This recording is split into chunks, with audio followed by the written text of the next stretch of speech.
The raft gradually approached, and now everyone else could see it too. It was indeed Hawkeye. Big Bear and Blood Knife were the first to jump off the raft as it reached the shore. After them, the rest of the group also disembarked one by one. What happened? What's going on at the camp? Big Bear asked first.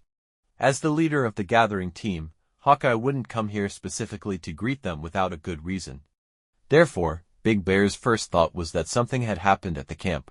Could it be that the heavy rain flooded the camp? But even if they needed to be notified, did it have to be Hawkeye coming personally? Not just him, probably everyone present was thinking the same thing, so each person's face had a grave expression. Hawkeye paused, revealing a somewhat peculiar smile. Nothing much happened at the camp, but the leader and we have encountered some trouble. What do you mean? Just follow me first. I'll take you to see the leader. Seeing this, the others had no choice but to follow him. Only Lu Xinrui sensed that what Hawkeye said was not meant to reassure them that the camp was fine, but rather to draw a line between the leader and us and the camp. Hawkeye led them to a nearby hunting team's resting place. Lu Xinrui had been instructed before that if he got lost in the forest, he should wait here for the main force to return because the hunting team always followed fixed routes. Hawkeye, being a former vice-captain of the hunting team, was of course familiar with this resting place. It was a small tree hole, usually used for storing miscellaneous items like spare bone knives, animal skins, and vines. At this moment, it had been completely cleared out. The previous items were piled against the walls, with only a few animal skins spread on the ground. The leader lay on the skins, looking quite unwell, and Swallow was squatting beside him, taking care of him. In addition, the doctor, consort, and Ashen were also there. What puzzled Lu Xinrui was that consort seemed to be sulking alone, sitting gloomily in a corner. More strangely, neither Swallow nor the doctor showed any intention of comforting her. What's going on? If Swallow was too busy taking care of the leader to notice consort's unusual behavior, that might be understandable. But for the doctor to also ignore her was too strange. This tree hole wasn't meant for camping or living in, so with nearly 20 people suddenly crammed in, it felt quite crowded. But no one minded this now. What's wrong with the leader? He caught a cold, Hawkeye replied. Bibi let out a strange cry, which seemed particularly abrupt in this atmosphere, earning him simultaneous glares from everyone else. It wasn't really his fault. In fact, Lu Xinrui also found it quite unbelievable. Logically, those who had survived the black spot's ordeal or obtained abilities had naturally much stronger disease resistance, poison resistance, and self-healing abilities than ordinary people.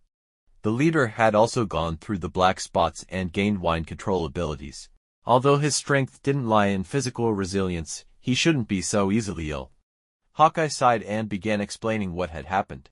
If anyone in the camp was most worried about the upcoming rainy season, it wasn't the gathering team captain Hawkeye, nor the logistics team captain Merchant, but the leader. Though some newly awakened members scoffed at him, he indeed bore the fate of the entire camp. The camp operated under his decisions, and if he made a wrong decision, it wouldn't just be him who suffered but everyone in the camp. Not only everyone's fate but their lives were at stake. This wasn't his first time leading a group or bearing the lives of others, yet he still felt endless confusion.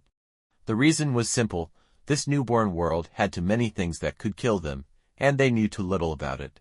Previously, he could at least follow the guidelines summarized by predecessors to lead others forward and judge if his path was correct, but now, he was completely in the dark. Ignorance was also a crime, but its punishment didn't fall on him alone. It fell on those who followed him. This greatly increased his psychological pressure. Merchant had repeatedly asked him to withdraw the search and rescue manpower and focus on getting the camp through the rainy season, but he had refused each time. People see different things from different standpoints. Merchant's thoughts were simple: as long as they survived, it was enough. Whether the tribe could continue didn't concern him. If things got too bad in the future, he would already be dead by then, so why worrying about it?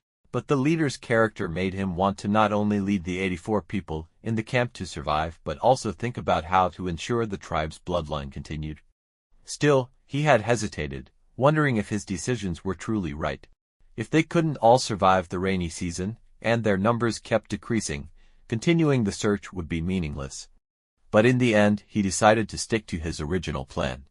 To be honest, on this matter, Hawkeye somewhat agreed with Merchant. Although he thought so, he wouldn't betray the leader who had saved him, so he led his team to work tirelessly, gathering various resources more diligently.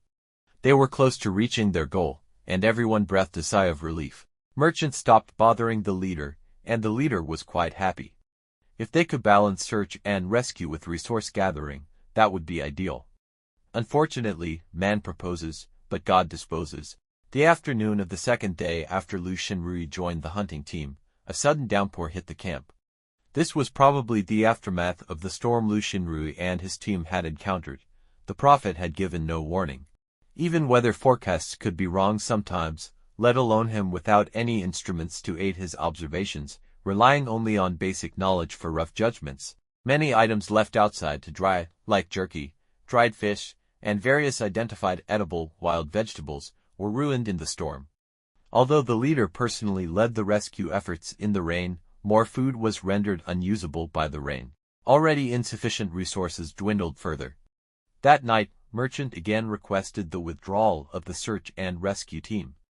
This time, the leader could only respond with silence, neither agreeing nor immediately refusing. Merchant left in disappointment. Under the immense psychological pressure and the rain, the leader, who usually had strong disease resistance, fell ill with a high fever. The doctor had no better treatment and could only try to reduce the fever, while Swallow cared for him. Worse yet, someone leaked this incident. Ordinary camp members didn't know the resources had almost reached the target. They only blamed the leader's autocratic decisions for their potential hunger during the rainy season. On the third day after the hunting team left, unrest erupted in the camp. Hawkeye was checking the afternoon's losses. Though this was supposed to be the logistics team's job, his past profession made him naturally good with numbers, and over time, this task fell to him. When he received Ah Shen's notification and rushed over, the leader and Swallow had almost been driven to the camp's entrance. "What's going on? Are you rebelling?" Hawkeye raised his voice, squeezed through the crowd, and blocked the leader and Swallow. Only then did he see that the one leading the others to push the leader back was Merchant. After all, Hawkeye was the captain of the gathering team, which had the most members among the three teams. As soon as he appeared, many gathering team members quieted down, not wanting to offend their superior. "Merchant, you bastard," Hawkeye couldn't help but curse. "Have you forgotten the leader's life-saving grace? And now you're doing this." Merchant calmly rubbed his temples and said, "Hawkeye, our grudge isn't new, but you should know what kind of person I am. I have no intention of seizing power, but the leader died is indeed unfit to lead." Hawkeye couldn't help but sneer. "The leader's unfit, so are you fit?" Merchant avoided his question, continuing, "I think it was too hasty to make the leader our leader just because he saved our lives. I admit, I might not do better than him, but at least I'll focus on how to get everyone through, not thinking about things decades later." Most people agreed with Merchant's words. Indeed, if they couldn't survive now, what was the point of thinking about the future? Hawkeye was stifled. If not for the sudden rain, they might have enough resources in a day or two. Then, balancing search and rescue with resource gathering would have been ideal.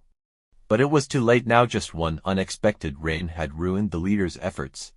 Others couldn't see their hard work, only the final result. "I don't want to make things difficult for the leader," Merchant continued calmly. "He's no longer fit to lead this camp. If he quietly steps down, I won't take any action." Hawkeye was infuriated by Merchant's unceremonious words, looking ready to draw his bone knife. Merchant, who hadn't undergone secondary mutation or joined the hunting team, couldn't possibly withstand Hawkeye's attack. But at this moment, a hand grabbed Hawkeye's wrist, the one holding the bone knife handle. The hand didn't use much force, but Hawkeye couldn't shake it off. It was the hand of the leader, leaning against Swallow due to weakness from the fever.